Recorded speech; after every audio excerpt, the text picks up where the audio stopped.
good folks? This is the Real Life Real Estate Investing Show where we talk about real life real estate situations, but we bring you real life real estate solutions. I'm your host, Glenn Glasper, affectionately known as Mr. Dial Out of a Dime. And I have with me today none other than the infamous Mr. Dewayne Murray. Thank you. Dewayne, man, you've been hiding out from this show for a while, man. I've been busy working. I know.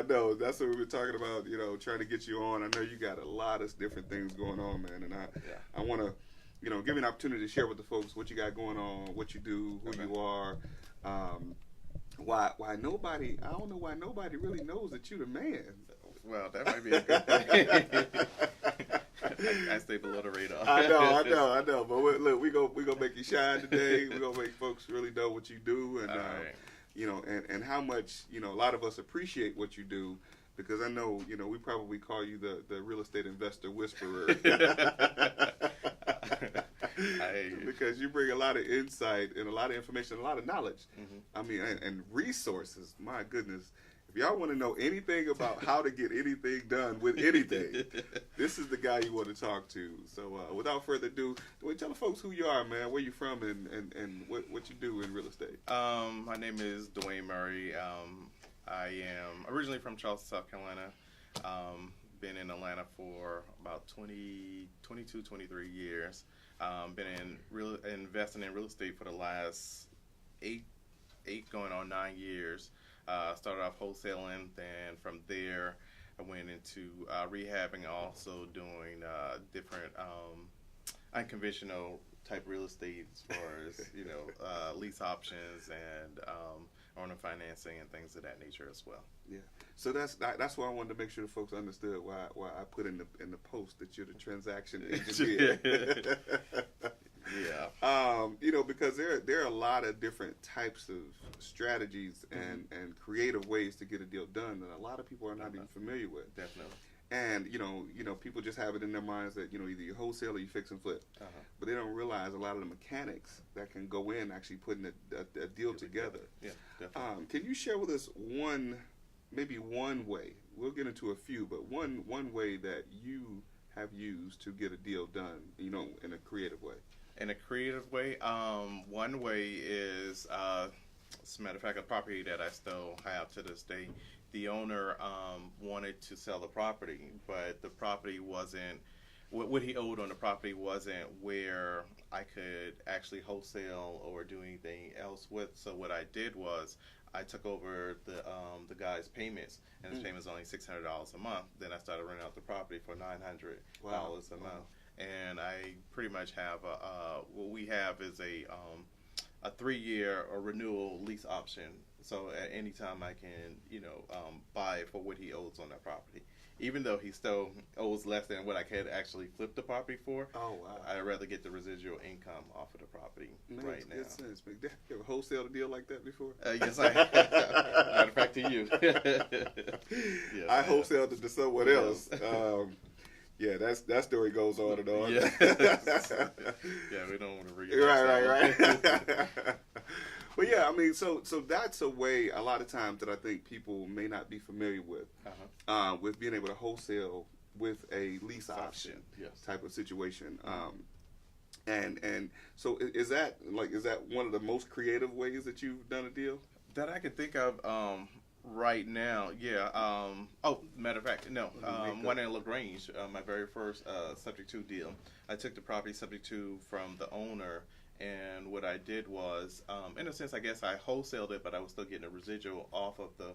I didn't actually wholesale it. What I did was I put a terms together for the buyer who had to put down $5,000 down, and then they had to pay on that property. I think it was about $850, and her mortgage was $600 and something. So I was getting residual income, and I got the $5,000 up front. Wow. So tell the folks, for those that are watching that may not be familiar, you did really just explain it, but give a little more insight on what a subject to type of deal is. A subject to deal is a deal that someone still has a mortgage in place, and you're actually taking over that mortgage.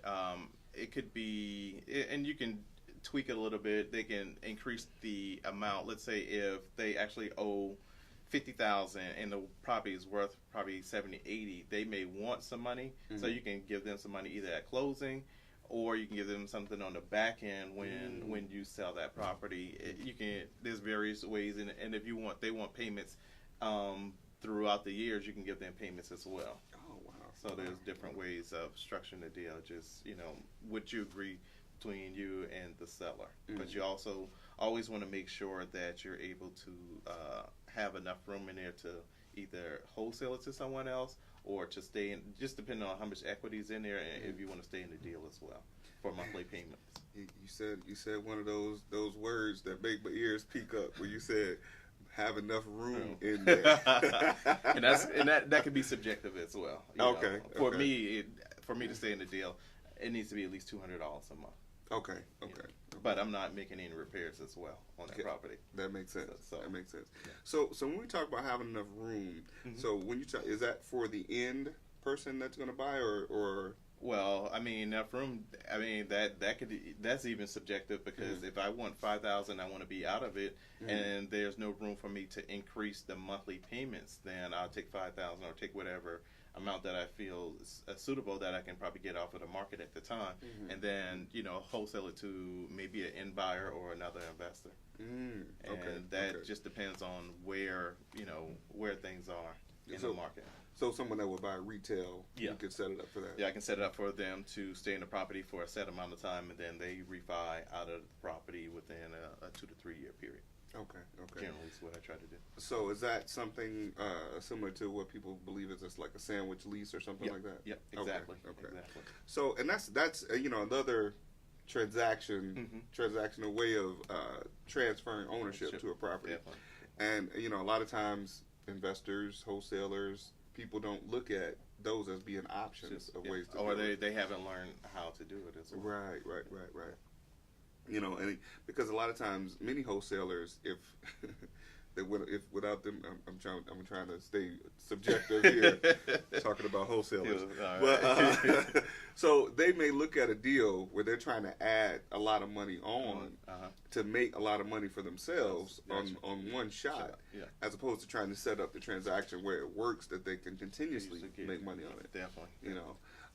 So what would be being on both sides of fixing and flipping and doing wholesaling? What, in your opinion, what would you say the simplest way to get started in real estate investing is? The simplest way is definitely wholesaling, because you have less money that you have to bring in up front, and you can be less knowledgeable about contractors and about what a rehab costs and things of that nature. You try to get the property at the lowest price and sell it to somebody who's going to pay you more for that property. Okay. So would you think it's important for a wholesaler to know repair costs and things like that? Yeah, I mean, when you first come in, most wholesalers are not going to know off the rip when they first come into the business. But definitely, that's something you need to either have a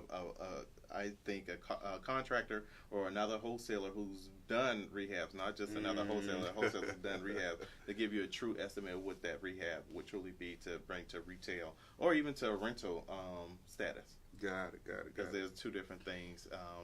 They're not the same.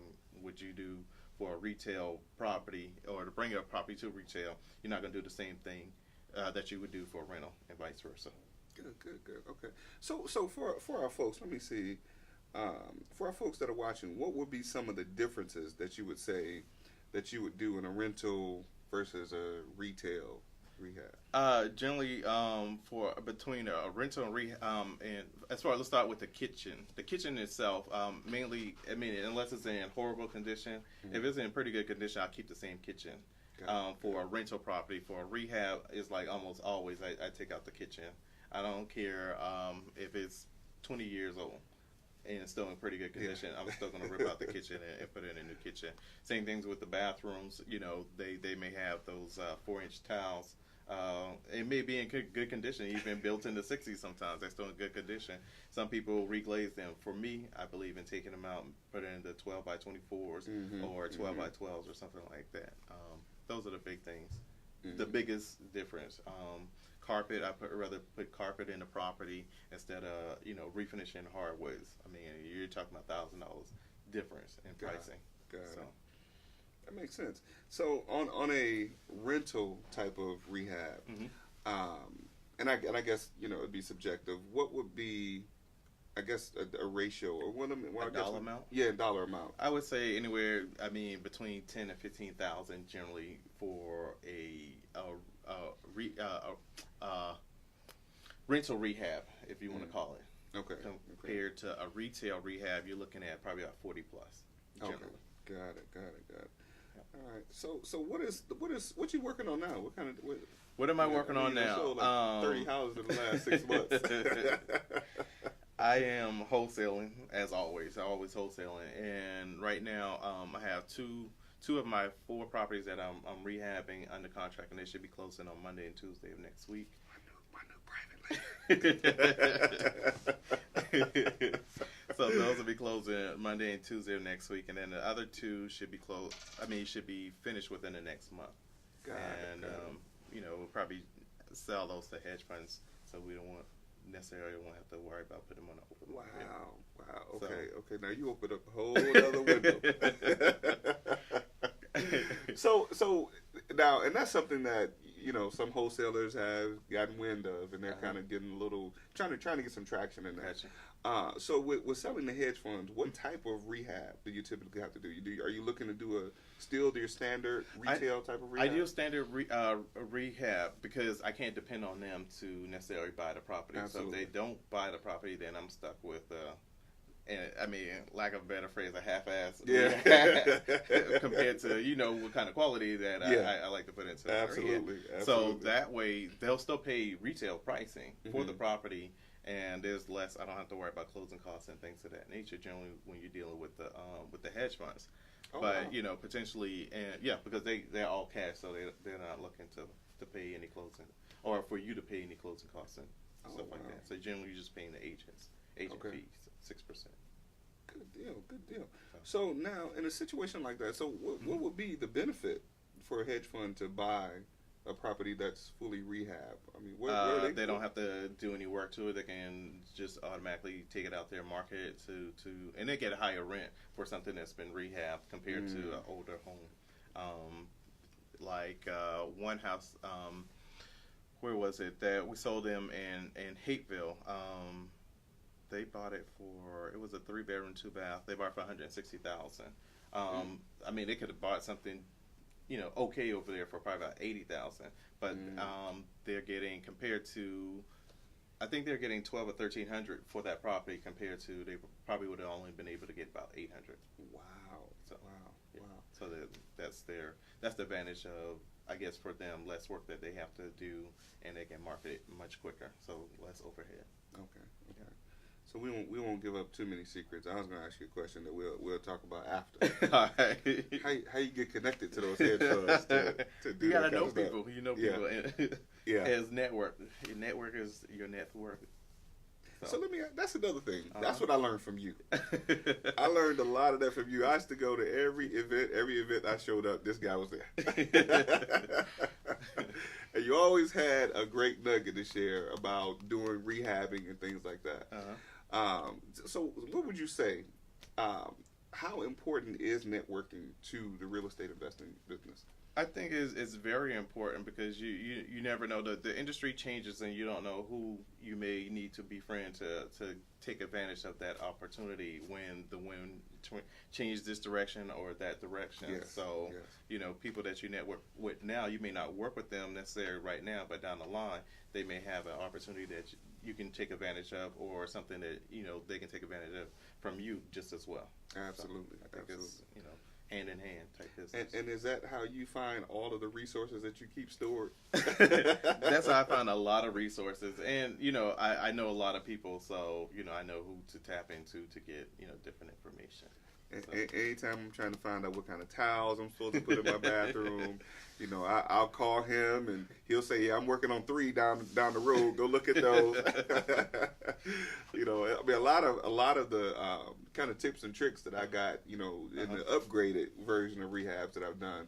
You know, it's been going by your properties and getting some tricks, taking pictures. Like, yeah, he gonna see this in my house. I mean, that's fine. You know, there's plenty out here. So, yeah, you know. yeah, absolutely. I think that's another thing. You know, too many investors have me, you know, and a small mindset instead of plentiful, you know, mindset. Absolutely. So when you believe in plentiful, then guess what? You get a lot in return because you're giving out a lot. Yeah. And you know, that's one thing that I learned in the change of the way we now do business. Before, you know, back when I started, you know, especially here in Atlanta, early 2000s, late 90s in Michigan, there was nobody to help. There was nobody to call on to say, I need help to try to figure out, you know, what should I do in this area? What should I do in this area? So a lot of, in my early years of doing it, you know, I made some money, but I probably did a whole bunch of it wrong. Gotcha. You know, because, you know, the people that you would call on to ask for help, you know, and probably rightfully so, they had been experienced enough where they can, you know, command a certain amount of money to be able to even pick up the phone and have a conversation with you. You know, but I mean, as you said, which is very important, in networking, you build relationships, and those people you can actually, you know, have those conversations with. You know, definitely. Yeah. So we got some folks that are joining us. Leslie Morgan, thanks for joining us from Detroit. Thanks for joining us. Mr. Wilson Flemister joining us. Thank you for watching, Wilson. Wilson, it's your time, man. It's your time. You need to come on. Wilson is doing some major things. See him all over the place. Yeah, he's all over the place. And I want to make sure you guys that are joining us, please go ahead and share this in your news feed, share this in your timelines. And we want to make sure we give some love to Instagram. You know, I often don't get a chance to see the questions that come from the people on Instagram. So you'll help me out with, let me know if anybody's asking questions over there. Okay, good stuff. We got Frank Curtis. And those of you that are joining us, go ahead and put in the comments where you're watching from. We have Leslie from Detroit. Frank, I don't know where you're watching from. You can let us know. We got a few other people that are joining us. Sean Jefferson, thanks for joining us. Hey, Sean. Sean is the virtual wholesaling queen. That's what you need to have up here. I got to get Sean to come down here. You know, Sean lives way down there. She always tells me, I only travel this far for you, Glenn. Thank you so much, Sean. I appreciate it. So we're going to definitely have you on. All right. So in getting started, in your getting started in real estate, what made you get started investing in real estate?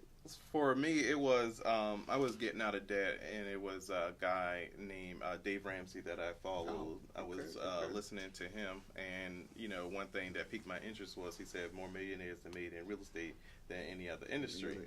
So what I did was I started doing research on, you know, the industry of real estate, and you know, how many different avenues you could you know, get into the business. Before I probably, you know, like most people thought that you could just buy, hold, and then you sell a house, and not thinking there was other ways of doing it. Then I went to that old infamous Trump seminar one time, which was garbage. Then I learned from. He said it. I didn't. Well, it is garbage. So, I mean, it is what it is. Then I learned from Larry Goins, Sean, Terry, who else? You know, Kent Clothier, and different people like that. Yeah, you said an old school name, Larry Goins. Larry Goins. That's I mean, through Larry's system, I got my first deal. I mean, even when I was doing stuff virtually. Oh, really? Okay. Yeah, through HUD. All of my HUD deals was through Larry Goins' system. Yeah, you are the HUD whisperer too. We're gonna talk about that too. I went to a couple Larry Goins seminars, and I think he learned a lot from a young guy. I can't think of his name. What's his name? There's Larry Goins, and then there's. Well, I can't think of this guy's name. The less I do, the more I make. Ron LeGrand. No, I don't think he learned from Ron LeGrand. I think he learned from someone else. Oh, okay. As far as the HUD stuff, I mean, he originally learned from Ron LeGrand, but yeah. But HUD stuff he got from someone else.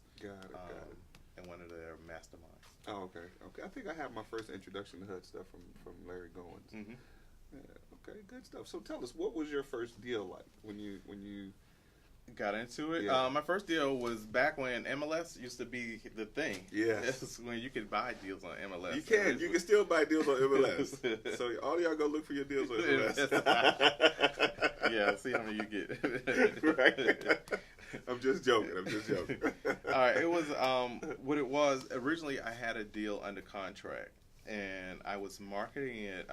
It was a listed deal on MLS. I put it under contract, and it was my very first property. Somebody broke into the house, so I got nervous, so I backed out of the contract, which I could have actually wholesaled. I mean, I could have made at least $4,000, but to me back then, that wasn't enough money.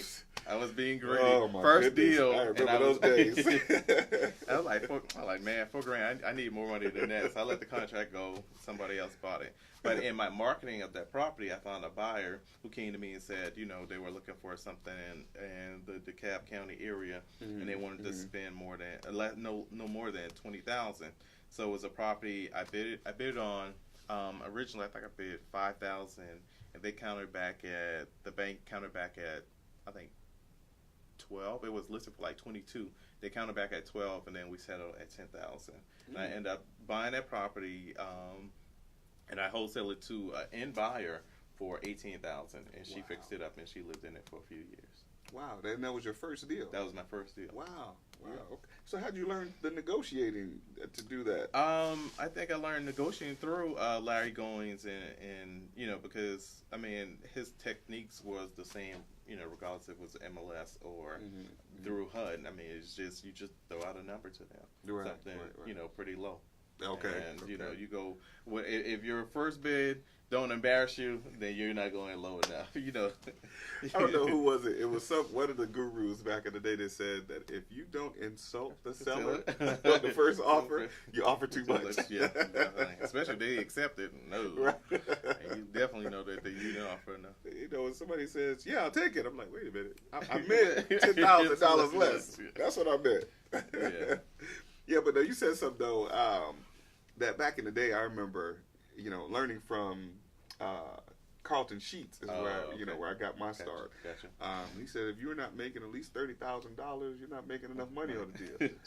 And I had that mentality. I'm like, I wasn't touching anything that I wasn't making $30,000. I missed $5,000, $10,000, $15,000 deals because it was not $30,000. Yeah. Today I'll take $2,000. Yeah, but it's got to be 10 times in a month. Yeah, and I think a lot of that is misunderstood. I mean, even nowadays, I think you have some people that look at a certain amount of money that they set for each deal that they do, as opposed to looking at all of the dynamics of the deal. I know a couple wholesalers that they have a standard that they'd like to make, which is okay. Yeah. Now, but that takes negotiating right on the front end, in my opinion. Yeah, definitely. And you have to you can't just jump in here in the business and say, oh, I command a $5,000 or $10,000. You have to be in it for a while, to me, to start commanding and prove that you're even worth that $5,000 to $10,000. Not just to say that you just oh, this is what I want, and the property doesn't even command that type of pricing. He said it. Now, I've said it before, but I know y'all tired of hearing me talk about it. That's how you lose deals and lose relationships as well. Absolutely. How you doing, Nina? Nina's a loyal watcher as well. Nina Mayfield, she says, hello, Dewayne. Hey, Nina. John Stafford, the grind guy. Grind guy. Shout out to the grind guy. And Leslie from Detroit says, on your first deal, did you have to provide proof of funds when you were wholesaling? Did I believe so, because it was an MLS deal. I did. Okay. But other than that, I've never, for an actual homeowner, I've never provided a proof of funds. I don't think. I can't recall ever doing it. Okay. I barely gave up earnest money. You talking about proof of funds? Who does that? So now that's been a question for some folks that have had. So how do you not offer earnest money? Don't put it in your contract. That's the easiest way. What about the non-refundable earnest money people that people offer? Is there a way around that? For what you mean when I'm selling or when No, I'm buying? when you're buying. So if there's a deal that somebody's asking for, and that's typically from a wholesaler, when they say non-refundable earnest money, how do you? Well, I've never. I guess I've never had that issue because the wholesalers that I bought from, we've had a good relationship. That I mean, my word was, hey, I'm gonna close on it, right, and right, you know, or whatever. So I've never had to deal with that. Good stuff. So when you're buying from a regular seller, you just don't put earnest money in the contract at all? No, I don't put anything in the contract. What if they ask you for it? If they ask me for it, then we'll probably negotiate then. But and I still don't even give it to them. If anything, I'm going to give it to an attorney. If I do, it's only been once, probably a couple of years ago, I actually, and the attorney just held the check. They never even cashed the check. So I love those attorneys. So I mean, it was an attorney that that I knew very well, I know very well. Okay. So now there's a lot of situations. Okay, I'm skating a little bit. I remember we live. This is not edited, so I gotta be careful what I say about different things. But in situations where you have a seller that's a little more, I guess, versed in real estate, and they're negotiating their price, and things like that. So, how if they ask you for a $3,000 earnest money? Tell them kick rocks. I mean, for what? I mean, I'm just being honest. I mean, why would I give a seller $3,000 earnest money? I tell them kick rocks. It's too many property out here. For Right.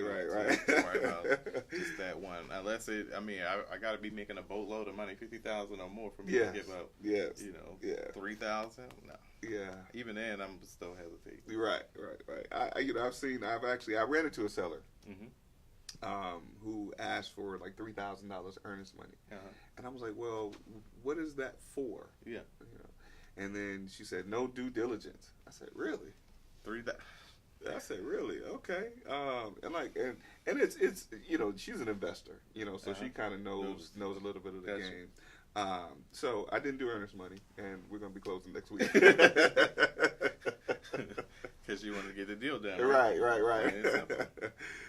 And that's the thing. Like when we're dealing with investors, of course we want to make sure that they're going to close. Definitely. And but she's, I told her, I said, well, the earnest money will be at the closing attorney's office, and she said okay. So. And she never checked? She did check. Okay, then that's on her. It's there. I mean, just still. Yeah. And in some cases, some closing attorneys that I've dealt with, I kind of just left, maybe $1,000 at the closing attorney's office, just in case, the person calls. Gotcha. You know what I mean? Gotcha. So with integrity, they can say, it's there.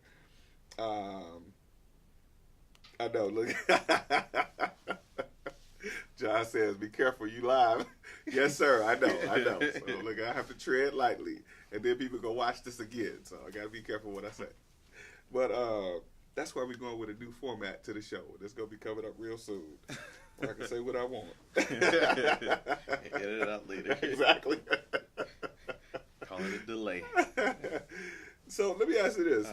With that in mind, what is some advice that you would give to a person that's getting started, whether it be wholesaling or fixing and flipping? Advice, be consistent. Number one, you definitely have to be consistent and make sure you have a solid team behind you. Even if you're a one man, put things in schedule.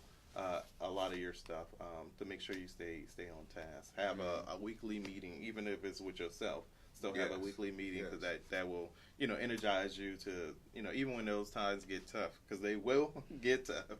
So to energize you. When the deals seem like they fall apart and everything like that. You just have to be consistent and keep on track. I think another thing, I was talking to someone. When was it? I think it might have been yesterday at Keto's meeting. And I told him 2 books to read: Traction and 10X. Traction by Gino Wickman and 10X by Grant Cardone. Those are two to me, fundamental books to read, no matter what business, they decide to get into. Yes. Real estate or not. So. That traction, man, check my chin. Yeah, it does. I read that book. I'm like, man, I am nothing. And 10X too, man. Yeah. 10X makes you feel like you have not accomplished a thing in life. Like he do more than you do in the whole right. year sometimes. Yeah.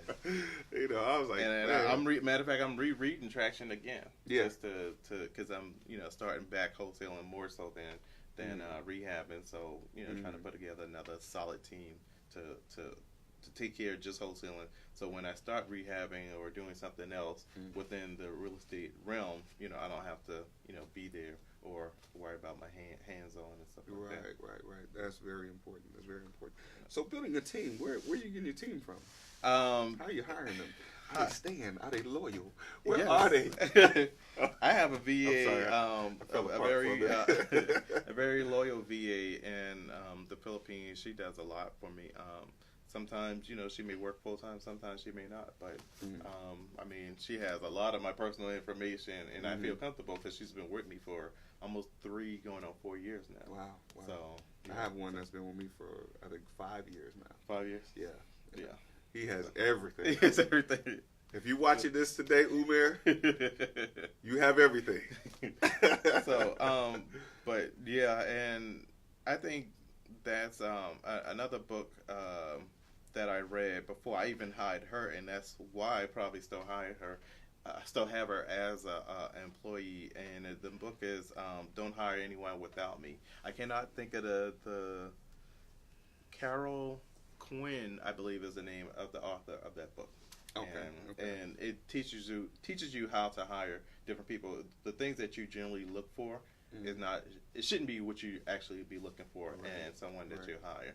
Not necessarily their skills. You can teach skills at any time. It's their personality that you're looking for, and somebody that fits that personality for that type of job.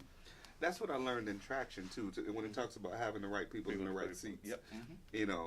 About the personality and so some of what I use when I'm hiring, especially doing VAs, I do kind of like a personality assessment to see where they are.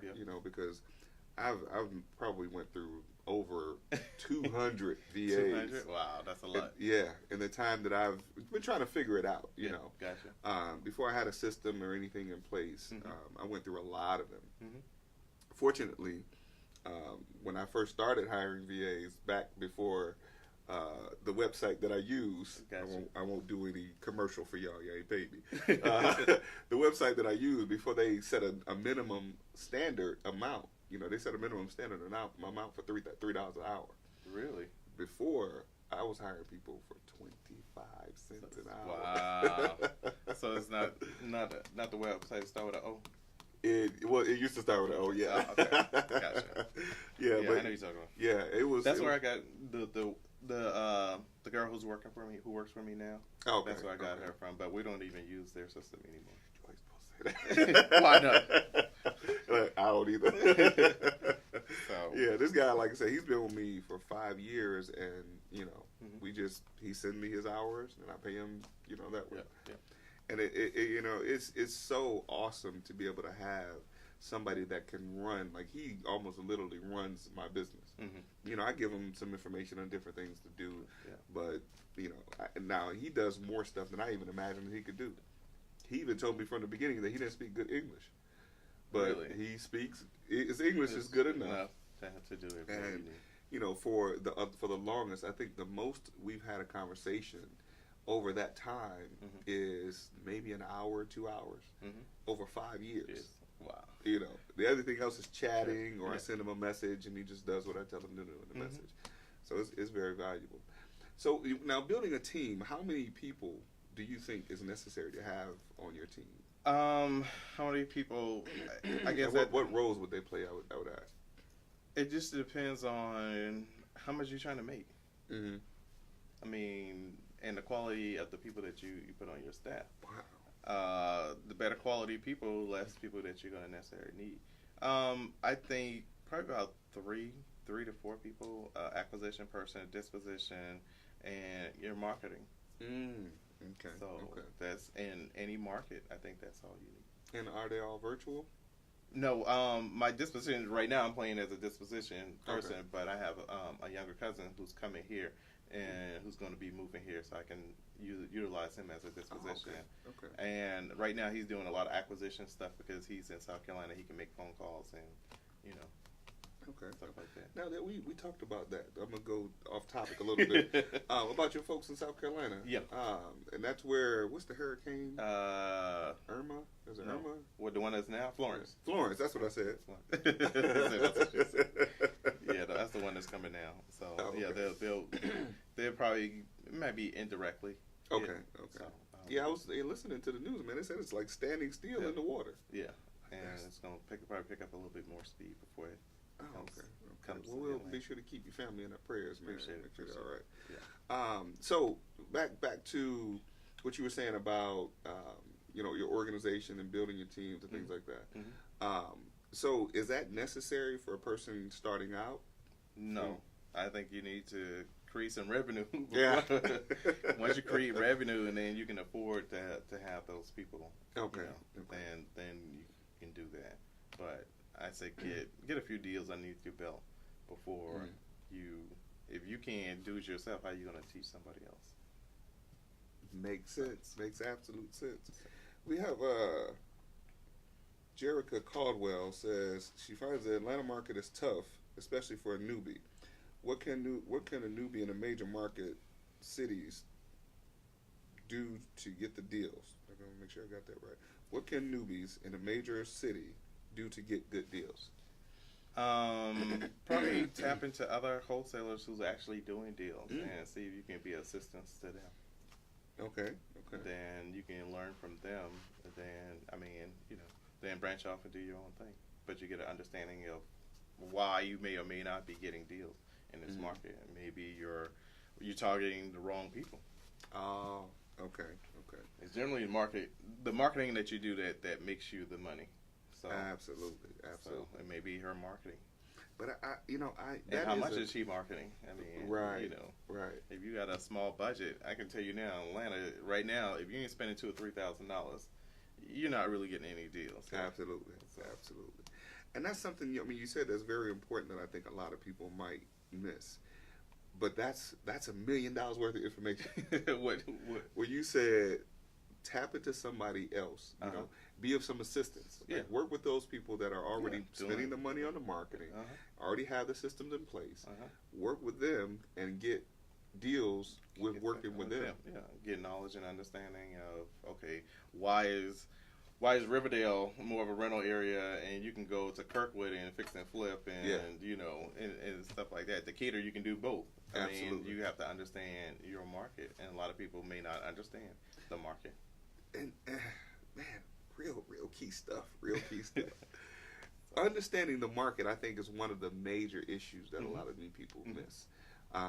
You have people that get into the business that says because everybody else is wholesaling, I can do it too. Okay.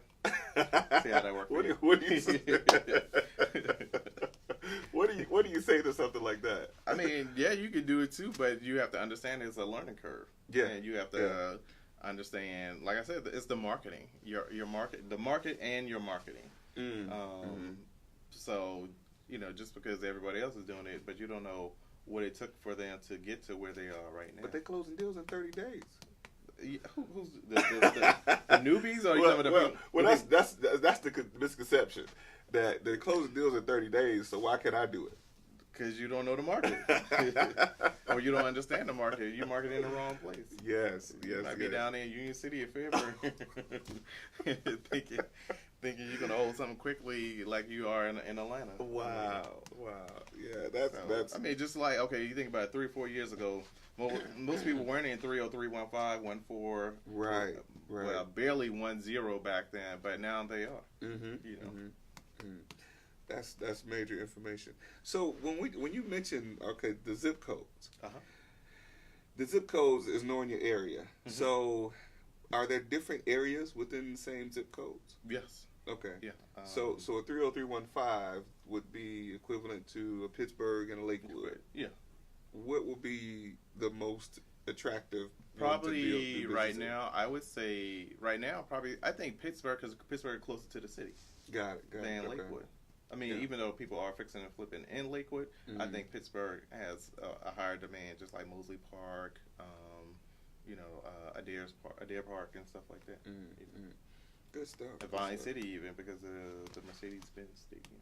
You know, a lot of people sleeping on Vine City too, man. I don't know why. Tell people go to sleep. Right. Stay sleeping. Stay sleeping. Stay sleeping. That's why. Say everything over there. I'm looking to probably even buy something in Vine City and use it as an Airbnb, with it being so close to the stadium. Absolutely. For not only now, but you think about the Super Bowl and everything else that's coming up right now. So, okay, that takes us to the next important topic.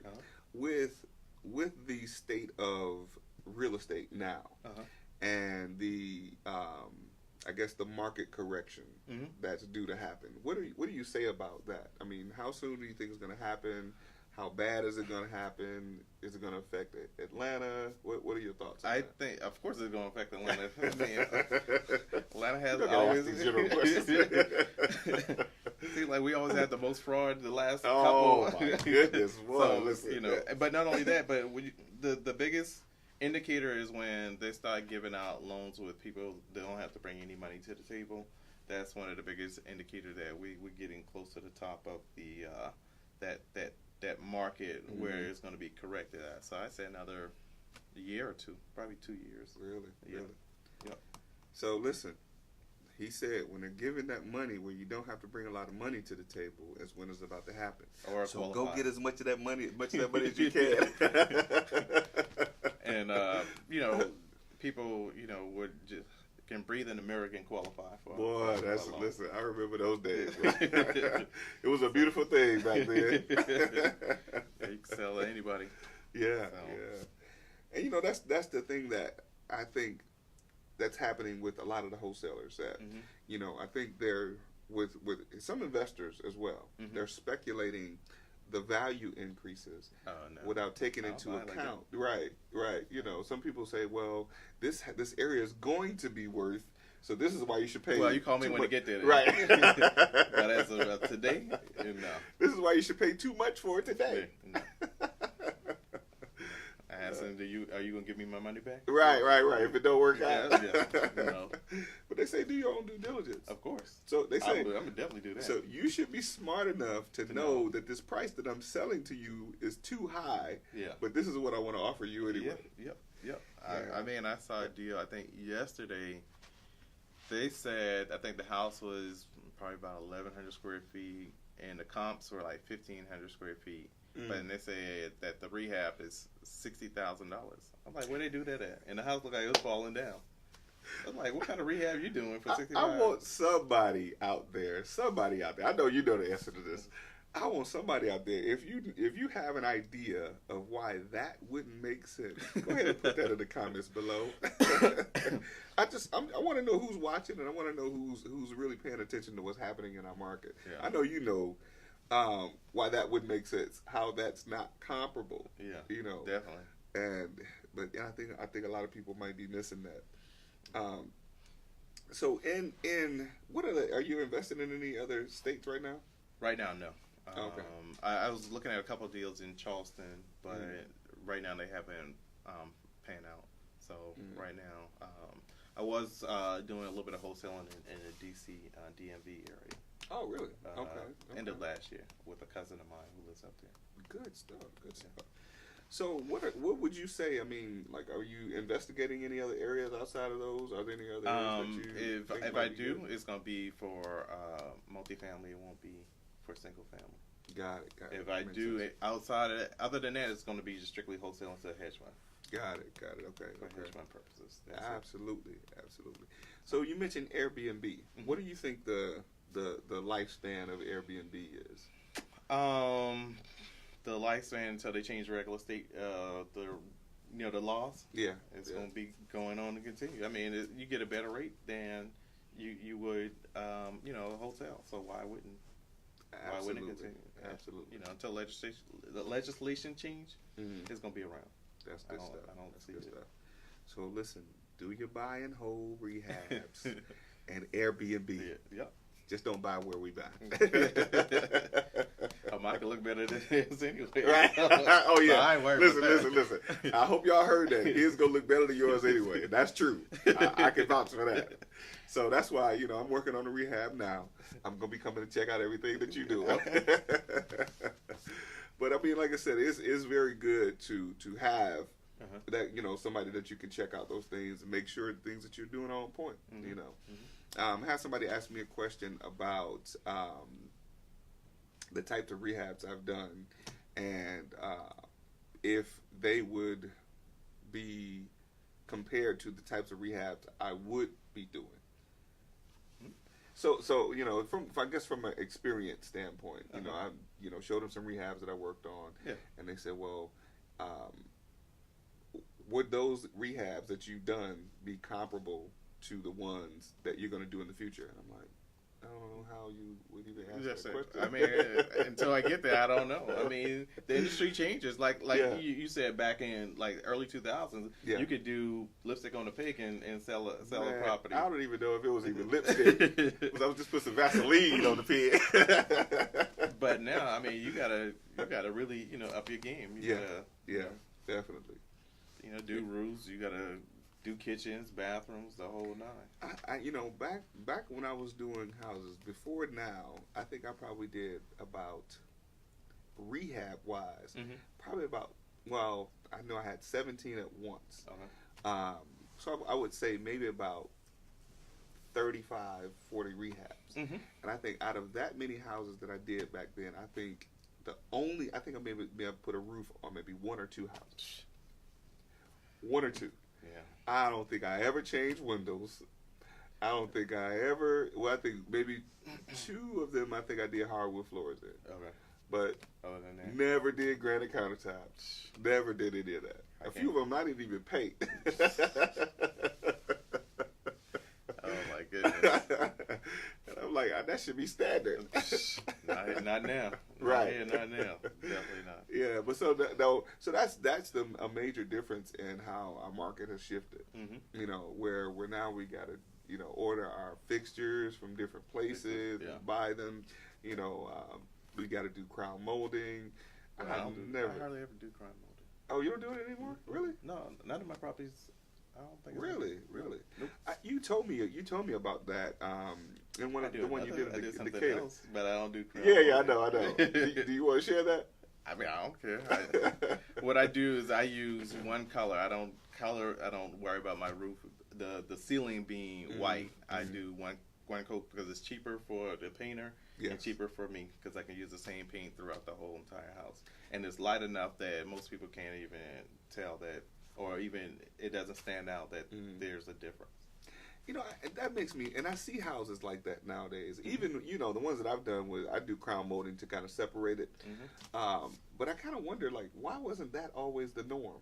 Why, with one color? One color. Because you think about it, you got a dark color. Who wants a dark color ceiling? Yeah, so you're right. That was why, and I guess that was just a standard, back then. Yeah, because they had ceiling paint that was just one color. Yeah. It's like a whitish type color. The only houses that do that is ceilings that have pop-on ceilings. Okay. Because I tried it and it doesn't look right. So, but if it's a flat, smooth, definitely my favorite color. I'm not gonna say what color that is.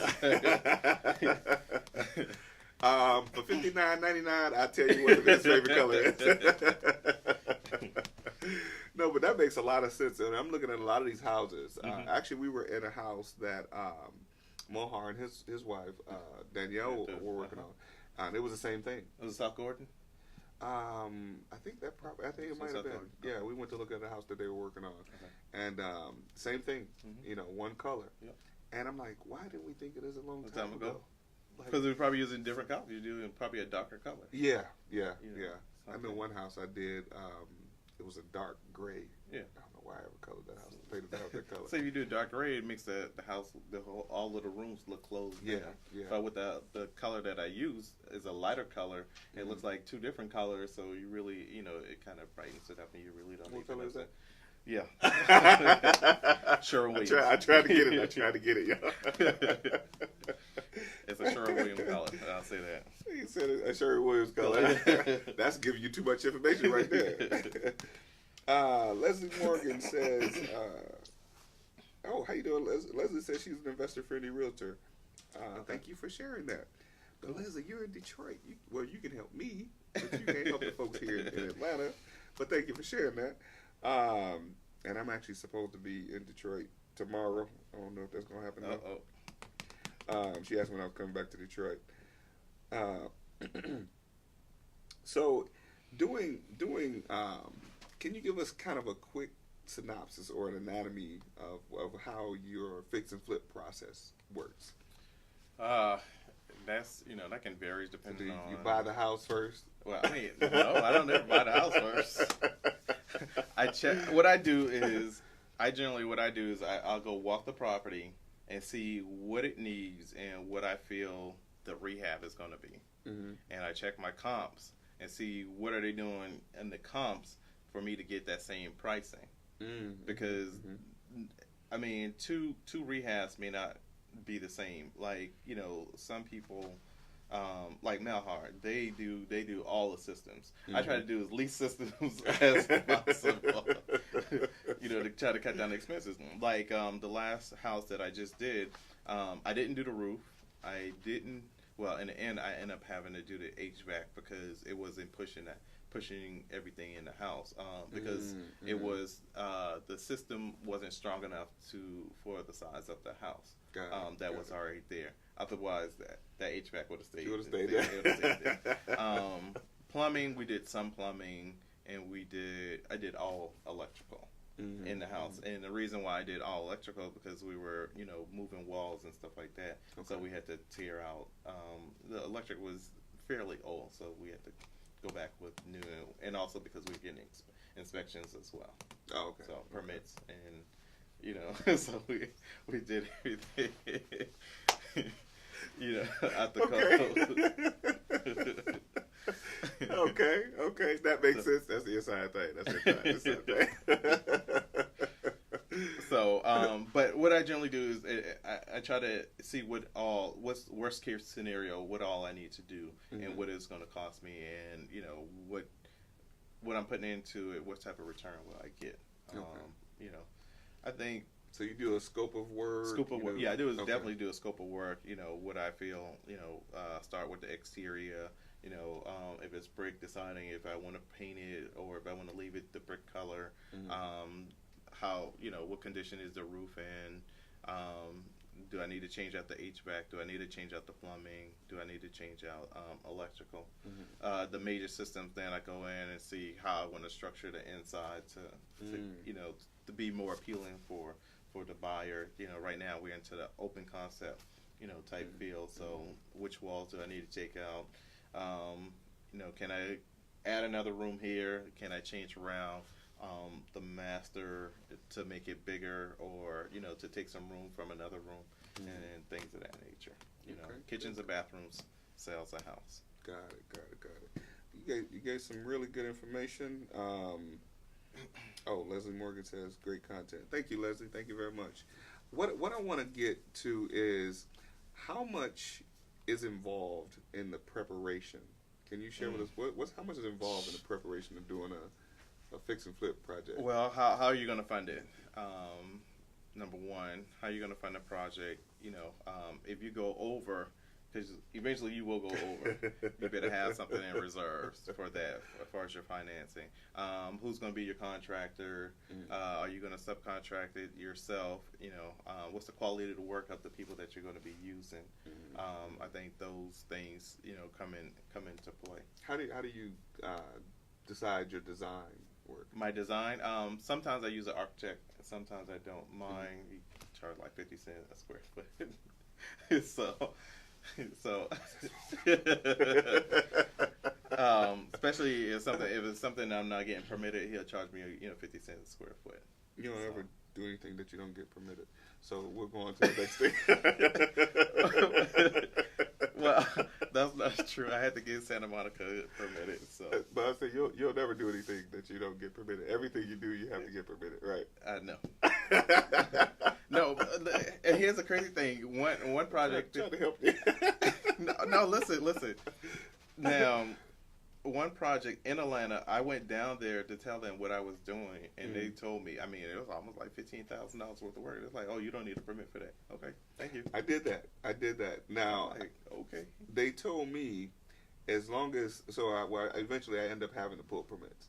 But they said as long as you're the homeowner, you don't have to do certain things. You know. I mean, I've even told them that. They weren't even concerned about who the homeowner was. Yeah. They asked me what was I doing within the property. And because I wasn't removing walls or removing X amount of sheetrock, or I told them I wasn't removing X amount of sheetrock. The sheetrock was already missing, so okay. So you told them you weren't doing it. It was already done. It was already done. So they were saying that I didn't need a permit for what I was doing. Yep. For the city of Atlanta? For the city of Atlanta, and that was this year. Wow. Yeah. Okay. They changed. I guess they changed their regulation. Yeah. But yeah, I mean, I tried to go get a permit. You say you tried? I tried to. Try. I tried to go get a permit. A house in the city of Atlanta I did, man. They made me get. Well, really, the thing that opened the can of worms to make me get the permit is a step that was outside of an addition that somebody had already done, that had already been permitted. It was still permit was still on the books. Okay. But it was a step, so it was I guess it was a patio before, but they closed it in, so there was a step outside of the patio. Gotcha. Because of that step that wasn't removed, I had to go get everything permitted. Really? Yeah. How did they even know about it? Because my architect drew it into the plans, and when they came out to inspect it. Yeah, that's what. Gotcha. They was like, well, you got to get a site plan, you got to do all this other stuff. Yeah, I was like, my goodness. Yeah, same thing for heat film. Yeah. But that's when they told me that as long as I was the homeowner, I didn't have to. I mean, I could pull the permits myself.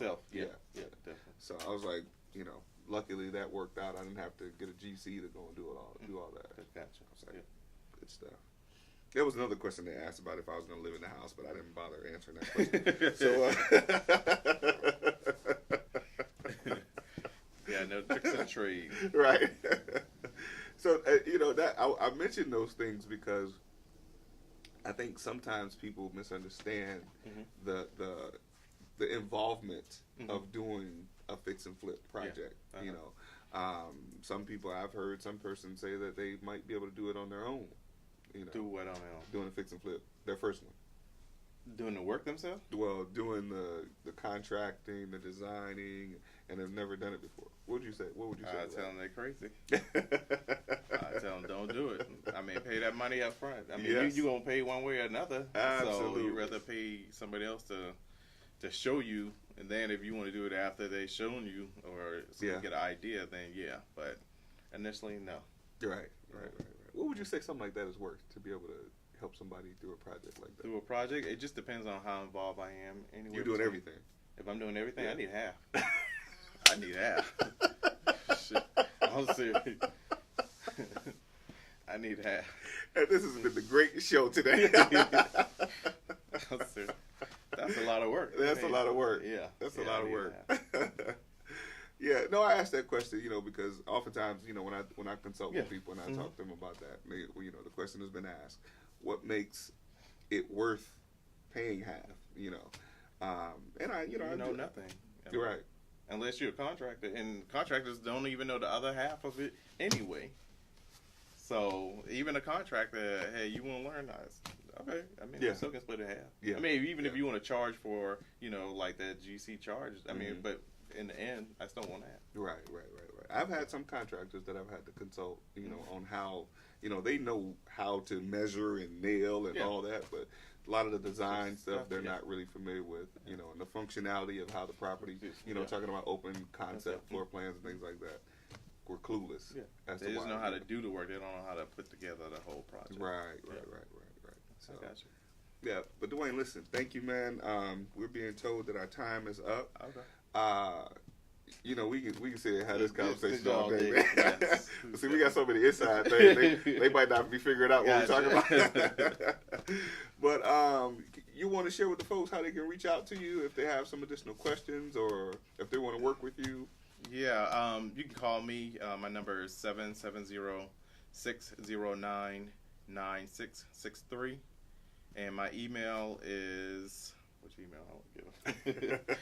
My email is MIG, that's Murray Investment Group, LLC, .dm, my initials, Dewayne Murray, @gmail.com. Good stuff. How about social media? Social media, I'm on Facebook, and I got a friend who's putting together an Instagram page for me. Okay, good stuff. Good stuff. I have a Twitter, but I don't even Yeah, use it. I don't go to it either. You know, my thing is my Instagram is connected to both of them, So I don't pay attention to the rest of it. yeah, eventually I'll have an Instagram, but working on it. Okay, good stuff. Good stuff. Well, listen, folks, this is my man Dewayne Murray, the real transaction engineer. Reach out to him. He's a wealth of knowledge, a wealth of information, wealth of resources. Definitely connect with him on social media. Don't call him because he's too busy to take your phone call. I'll text. I'll text before I can call back. Right. But listen, he's giving you his number. I wouldn't have done that. But he's giving you his number. Like I said, reach out to him. He's a wealth of knowledge and a wealth of information. And thank you again for taking the time out for coming to do this show today. It has been long overdue. Like, man, we're supposed to do this like almost a year ago. Yeah. But thanks again. Listen, folks, that's been our show. We're actually going to be doing a different format coming up in the next couple weeks. But definitely continue to tune in. We're going to be here every Wednesday at noon. And we're going to always be sharing some great information. And if there's anything you need that I can help you with, go ahead and put your information below or inbox me, and we'll definitely get together with you. Don't forget, we offer unsecured funding, and we hope you get your credit right to get the unsecured funding so that you can invest in real estate. This has been a Real Life Real Estate Investing Show. Thank you for watching. We look forward to seeing you soon.